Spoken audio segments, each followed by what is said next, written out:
Dear students, I am Dr. Rajiv Sapre and this is the third lecture on trigonometry, and this is a part of video lecture series about SSC mathematics. See, in previous lecture we saw the trigonometric ratios. That means what are trigonometric functions? Sine, cos, tan, cosec, sec and cot, and then some particular angles, 0 degrees, 30 degrees, 45 degrees, 60 degrees, 90 degrees. These are their trigonometric ratios. And while developing that, we can use easily this formula: sine of 90 degrees minus theta is cos theta, cos of 90 minus theta is sin theta. Theta आणि 90 minus theta हे एकमेकांचे complementary angles असतात. त्यामुळे तुम्हाला ते results वापरून असं निश्चित सांगता येतं की साइन 30 म्हणजेच कॉस 60, साइन 60 म्हणजेच कॉस 30. लक्षात घ्या, टॅन 30 म्हणजेच कॉट 60, लाईक दॅट. हे किंवा साइन 0 म्हणजेच कॉस 90 आणि कॉस 0 म्हणजेच साइन 90. का तर 0 डिग्रीज आणि 90 अंश, 0 degrees and 90 degrees, they are complementary angles, their addition is 90. 60 and 30, 60 degrees and 30 degrees, these are complementary angles. Why? Because their addition is 90. Okay, so this is what we have studied. I hope you can remember this table. This is very important table and you have to know everything from this particular table. All these trigonometric ratios many times will be needed to use, so they are important to you. Okay, now next to this we are going to study now one important issue that is called trigonometric identities. Okay, so this is what we are now going to do in this lecture: trigonometric identities. For that we will draw one right angled triangle.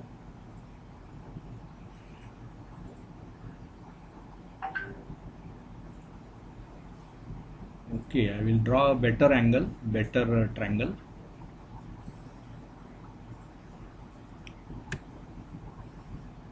Because, okay.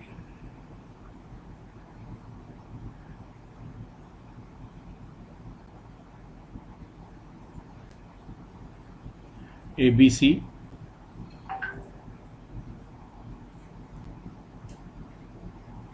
Okay, and here this acute angle we will be taking theta. Here it is 90 degrees. So in triangle ABC, in triangle ABC,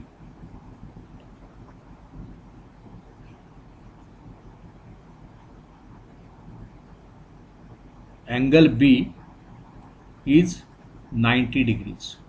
So triangle ABC is a right angled triangle. RT मिळतो नुसतं, right angled triangle. Okay, now you can write all the trigonometric ratios. sin theta काय आहे formula sin थीटाचा? Opposite side upon hypotenuse. आता इथे theta आहे, opposite side म्हणजे BC, hypotenuse त्याची AC, त्यामुळे sine theta is BC upon AC. What is cos theta? Cos थीटाचा फॉर्म्युला काय असतो? Adjacent side upon hypotenuse. इथे थीटा असल्यामुळे ॲडजसंट साइड BA आहे, so it is BA upon AC. आणि तिसरा आहे टॅन थीटा. टॅन थीटाचा काय formula? Opposite side upon adjacent side, म्हणजेच काय होणार ते? BC upon AB. BC upon AB असे 3 तुम्हाला ट्रिग्नॉमेट्रिक रेशोज मिळाले. बरं, हे साइन थीटा मिळाल्यानंतर त्याचा reciprocal, that also you can write. Cosec theta म्हणजेच काय असतं? Cosec theta 1 upon sine. मग साइन थीटा आहे BC upon AC, so that will be AC upon BC. Cos थीटाचा रेसिप्रोकल सेक थीटा, त्यामुळे इथे जर BA अपॉन AC असेल किंवा AB आपल्याला लिहिता येईल, तर ते काय होईल बघा? AC upon AB. आणि टॅन थिटा आहे BC अपॉन AB, त्यामुळे कॉट थिटा काय होईल, it will be AB upon BC. ठीक आहे. आता तुम्ही हा काटकोन त्रिकोण असल्यामुळे तुम्हाला शुअर शॉट माहिती आहे की काटकोन त्रिकोण म्हणजे जनरली आपण कोणता थिअरम वापरतो, Pythagoras theorem. So bye Pythagoras theorem, bye Pythagoras theorem काय असतो पायथागोरस थिअरम, काटकोन त्रिकोणामध्ये कर्णाचा वर्ग हा इतर दोन बाजूंच्या वर्गांच्या बेरजे एवढा असतो. आधी त्रिकोण म्हटल्यानंतर तीन बाजू, त्यातला कर्ण ही एक बाजू झाली, त्याचा वर्ग हा उरलेल्या दोन बाजूंच्या वर्गांच्या बेरजे एवढा. म्हणजेच काय होणार बघा, इथे काय होईल बघा, BC ही साईड आणि ही साईड AB यांच्या वर्गांची बेरीज म्हणजेच ह्या कर्णाचा वर्ग असणार. म्हणजेच मला काय मिळणार, महत्वाचं काय मिळणार मला, BC स्क्वेअर प्लस काय होईल, ही side AB square and this is equal to AC square. हा आपला मेन रिझल्ट 1. ठीक आहे. आता आपण काय करूया, डिव्हाइड 1 बाय AC स्क्वेअर. 1 ला डिव्हाइड करायचं म्हणजे काय, यातल्या प्रत्येक टर्मला AC स्क्वेअरने डिव्हाइड करायचं. म्हणजे आता इथे पहिली टर्म काय आहे, BC स्क्वेअर, त्याला मी AC स्क्वेअरने भागणार. म्हणजेच काय होणार, BC square upon AC square plus ही दुसरी टर्म, त्याला पण AC स्क्वेअरने भागणार. म्हणजेच काय होणार, AB square upon AC square. आणि इकडे आहे AC स्क्वेअर ना, इकडे बघा, त्याला AC स्क्वेअरनेच भागणार आपण, त्यामुळे AC square upon AC square, म्हणजे हे 1 झालं. बरं, हे BC upon AC, BC square upon AC square म्हणजेच काय झालं, BC अपॉन AC याचा तो स्क्वेअर झाला, प्लस हे काय झालं, AB अपॉन AC याचा स्क्वेअर, AB अपॉन AC चा स्क्वेअर, आणि दॅट इज 1. किती सोपं आहे बघा. पण आता जर वर तुम्ही बघितलं तिकडे हे जे आपण लिहिलंय त्याच्यामध्ये BC अपॉन AC म्हणजेच काय आहे, साइन थिटा, आणि हे जे AB अपॉन AC आहे ते आहे कॉस थिटा. त्यामुळे मला इथे काय लिहिता येईल हे बघा, साइन थिटाचा स्क्वेअर, म्हणजेच तो कसं लिहिलं जातं आपलं, साइन स्क्वेअर थिटा प्लस, आता हे बघा AB अपॉन AC म्हणजे कॉस थिटा आहे. बघा इथे AB अपॉन AC, BA आणि AB सेम, कॉस थिटा, म्हणून AB अपॉन AC चा स्क्वेअर म्हणजेच काय होणार, cos squared theta, and that is 1. ही पहिली फंडामेंटल आयडेंटिटी. काय identity, sine square theta plus cos square theta is 1. लक्षात आलं, sign square theta plus cos square theta is 1. इथे बघूया, आपणाला जर जागा राहिली तर इथे आपणाला हे लिहिता येईल नीट. ठीक आहे, इथे बघूया, आपण तेच करूया आपण. आता दुसरं काही करायचं नाहीये. हे जे आपण लिहिलेलं आहे BC square plus AB square is equal to AC square, या इक्वेशन 1ला आपण AC स्क्वेअरने भागलं. आता BC स्क्वेअरने बघूया, लिहूया इथे, dividing 1 bye BC square.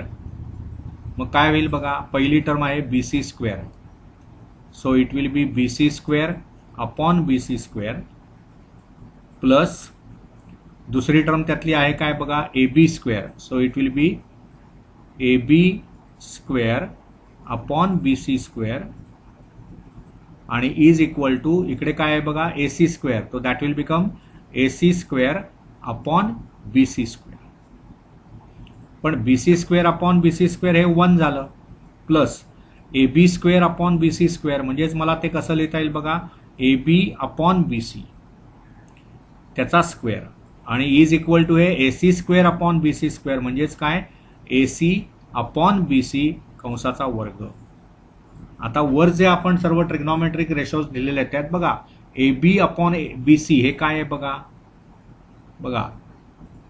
What is that, AB upon BC काय आहे? हे बघा cot theta A B upon B C आहे ना इथे, ए बी अपॉन बी सी. मग हे ए बी अपॉन बी सी, हा बी आहे, हे बी आहे, आपण बी सी स्क्वेअरने भागतो आहोत, त्यामुळे हा बी तो नीट काढा नाहीतर तुमचाच गोंधळ होईल.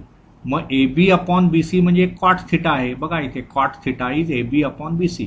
त्यामुळे हे काय होईल 1 प्लस कॉट थिटाचा स्क्वेअर कसा लिहितो आपण, कॉट स्क्वेअर थिटा, आणि is equal to A C upon B C. बघा आता A C upon B C म्हणजे हे बघा A C upon B C म्हणजे कोसेक थिटा, त्यामुळे हे होणार ए सी अपॉन बी सीचा वर्ग म्हणजेच कोसेक वर्ग थिटा.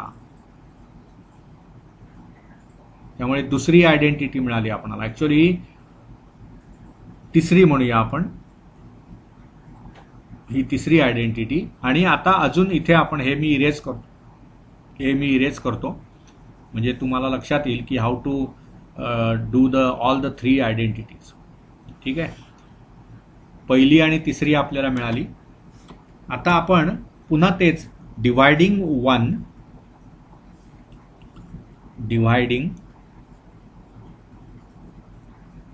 1 बाय व्हॉट नाव, आता उरलं काय A B square, dividing 1 by A B square. मग त्याच्यामुळे काय होईल, पहिलं आहे ते बी सी स्क्वेअर आहे, त्याला आपण ए बी स्क्वेअरने भागणार. So B C square upon A B square plus A B square upon A B square आणि इज इक्वल टू होईल हे ए सी स्क्वेअर आहे, त्यामुळे A C square upon A B square. मग B C square upon A B square म्हणजेच काय झालं, it is B C upon A B कंसाचा वर्ग plus A B square upon A B square naturally 1 आणि is equal to A C upon A B कंसाचा वर्ग. ठीक आहे, मग आता बी सी अपॉन ए बी, इथे बघा हे ए बी आहे, बी सी अपॉन ए बी म्हणजे काय बघा, हे बघा बी सी अपॉन ए बी म्हणजे टॅन थिटा, म्हणजे हे झालं tan square theta plus 1 is equal to A C upon A B. हे बघा ए सी अपॉन ए बी इथे आहे बघा, ए सी अपॉन ए बी म्हणजे सेक थिटा, त्याचा वर्ग म्हणजेच कसा लिहिणार आपण, सेक स्क्वेअर्ड थिटा. म्हणजे ही फंडामेंटल आयडेंटिटी नंबर 2, ती 3 आणि आधीची होती ती 1. कळलं का, ही त्याची सिद्धता आहे. बघा इथे पण तसंच ते केलेलं आहे. You can go through this proof. आणि मग ह्या ज्या 3 गोष्टी आहेत they are called fundamental trigonometric identities. कोणत्या आहेत आपण इथे एकत्रीकरण करू. आता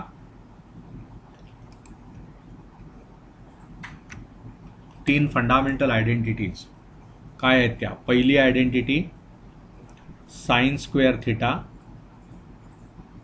plus cos squared theta is equal to 1. दुसरी identity 1 plus tan squared theta is equal to sec squared theta. आणि तिसरी identity 1 plus cot squared theta is equal to cosec squared theta. Okay, so these are the 3 fundamental identities and this is very basic of the trigonometry. लक्षात घ्या, sine square plus cos square is 1. Sine square any angle theta असं नाही चालणार. Sine square theta आणि cos square phi नाही. Sine square ज्या अँगलचा sine आहे त्याच अँगलचा cos. Sine square theta plus cos square phi हे काही 1 नाही, 2 वेगवेगळे अँगल्स आहेत. परंतु एकच अँगल जर असेल, sine square 30 plus cos square 30 will be 1.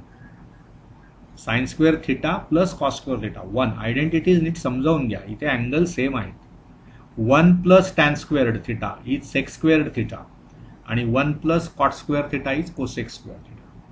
आता काय होतं बघा, हे जे sine square theta plus cos square theta is 1 आहे, याच्याकडे जरा आपण लक्ष देऊया. काय झालं बघा, या दोघांची बेरीज 1 आहे.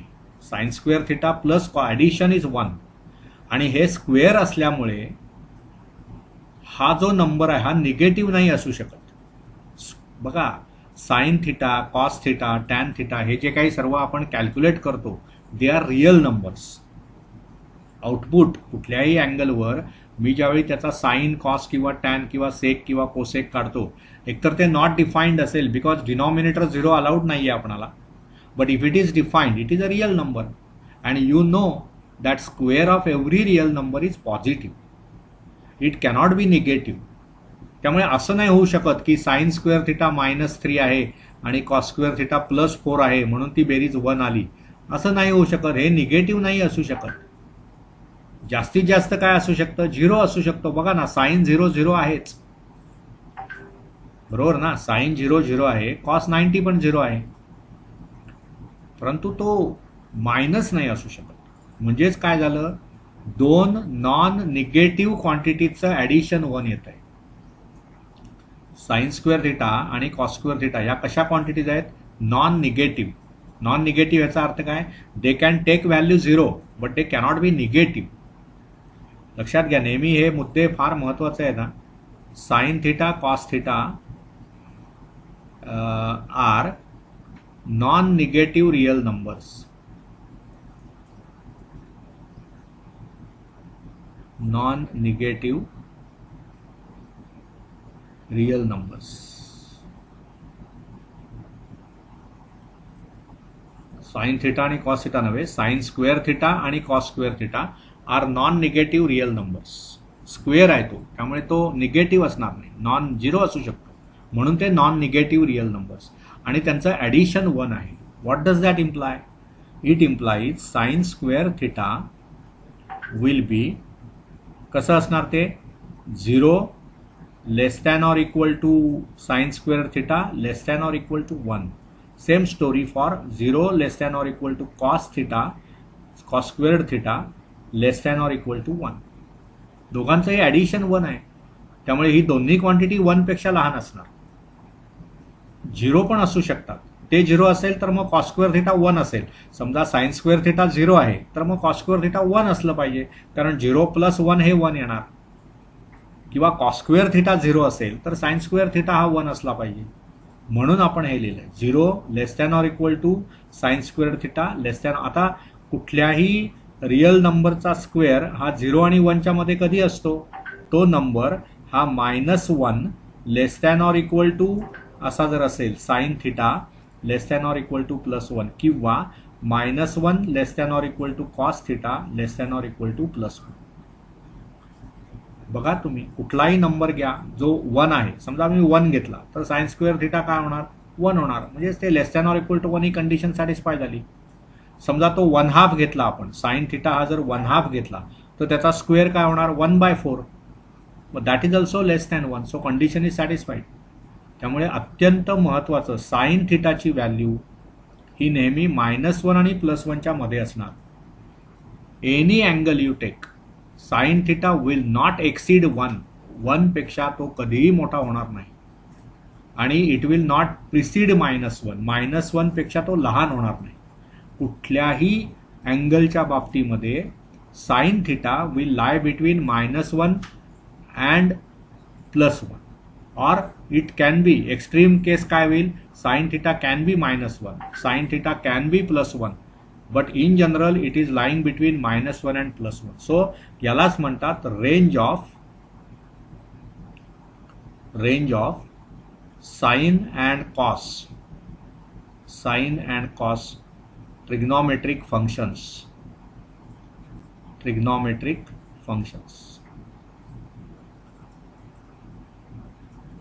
त्याचं रिझनिंग मी तुम्हाला सांगितलं. फंक्शन्स म्हणतात, ते फंक्शन्स वगैरे आत्ता विसरून जा.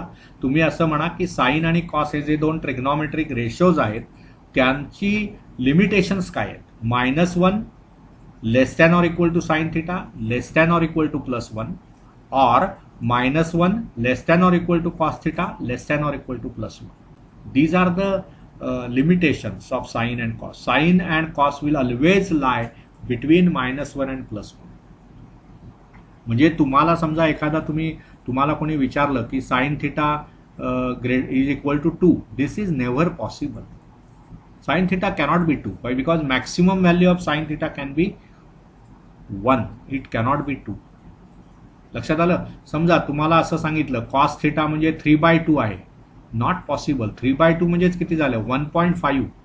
म्हणजे ग्रेटर दॅन 1 झालं. Cos theta is also less than or equal to 1. Okay.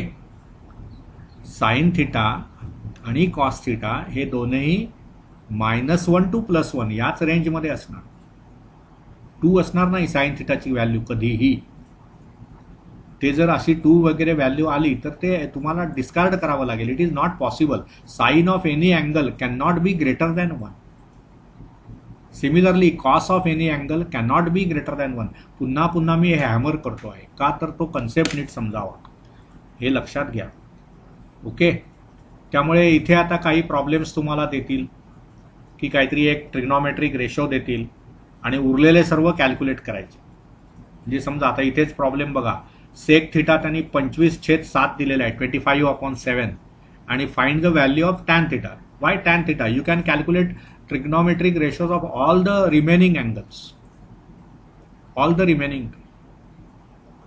trigonometric ratios you can calculate once one trigonometric ratio of that angle is given. तर या टाईपचे जे प्रॉब्लेम्स आहेत की एक ट्रिग्नॉमेट्रिक रेशो मला दिलेला आहे. फॉर एक्झाम्पल असं बघा कि सपोज यू आर गिवन कि sine theta is 3/5, then calculate